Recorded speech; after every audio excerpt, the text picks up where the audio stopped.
To make information easier to read when you're working with lists of records or transactions, you can switch on grid lines. We're currently in the customer list, and at the moment the grid lines aren't switched on. To switch them on, it's really easy. Just open the Tools menu and then choose Options. If you're prompted that other windows are open, just click Yes to close them.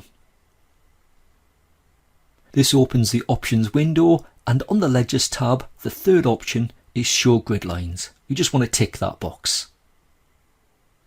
You then click OK, and that's it done. It's that simple. If we pop back into Customers, you'll see that the grid lines are switched on, and it just makes it that little bit easier to read the information on the list. Let's pop into Suppliers. The same settings are applied, and then finally Transactions. You can of course switch the option on and off at any time, and as you can see, it's really easy to do that.